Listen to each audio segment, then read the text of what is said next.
Downward mobility was already far easier and more likely than upward mobility before the 2007 recession.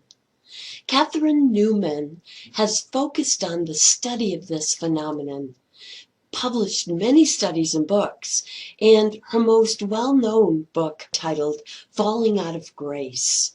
Downward mobility has skyrocketed since the 2007 recession, along with the shrinking of the middle class. The most common causes of downward mobility are losing your job first. Note that in many states a person can get laid off and even fired for no reason. See so-called right-to-work states. The other most common causes of downward mobility are unexpected health expenses, divorces, and deaths. The greatest effect of this prevalent downward mobility in the U.S. has been the shrinking of the middle class, largely due to machines and moving jobs overseas and the weakening of labor movements. Many middle-class jobs no longer exist because of manufacturing jobs which have been moved overseas or replaced by machines, the weakening of labor unions resulting in lower middle-class wages and benefits being replaced with working-class wages and benefits, and places like community colleges hiring pools of adjunct instructors with much lower wages and benefits instead of full-time instructors. Also, the crash of the economy has contributed to the prevalent downward mobility trend in the United States. Many older people lost their nest eggs. Many companies went bankrupt, resulting in lost jobs and the reneging of promised employment retirement funds. And many people had to foreclose on their homes.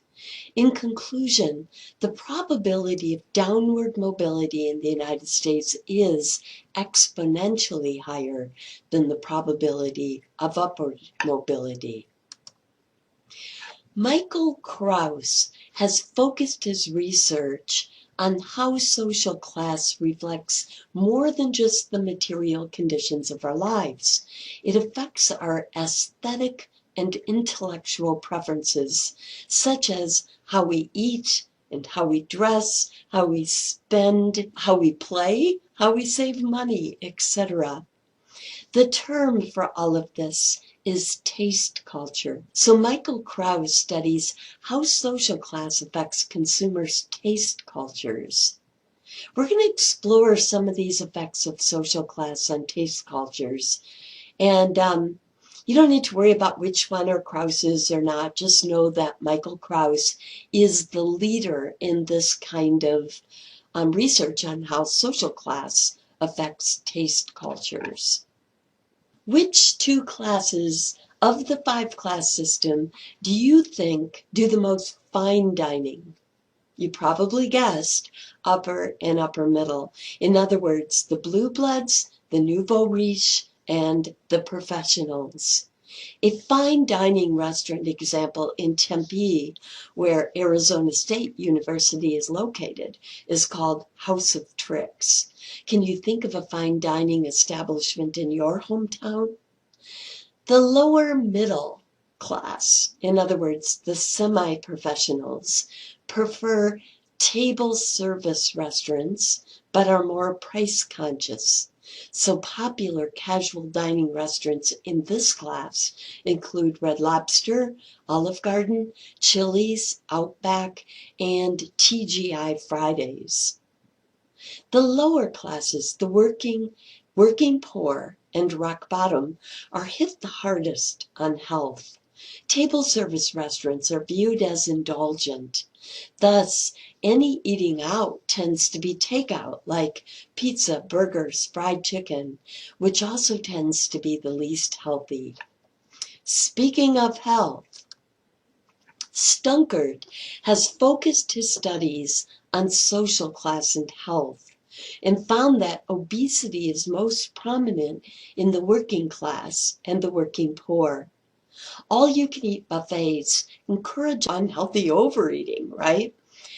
and attract mostly lower classes because most of their spending at restaurants is on takeout, and they feel they cannot go out to eat at a sit-down restaurant unless they really get their money's worth.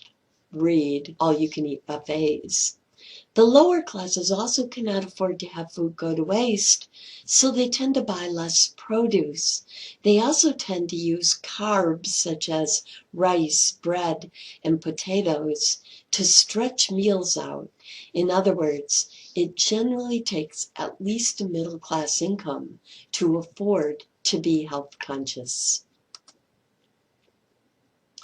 Obesity is most prominent in the working class and one part of the lowest class, the working poor. Why not the other part of the lowest class, the rock bottom?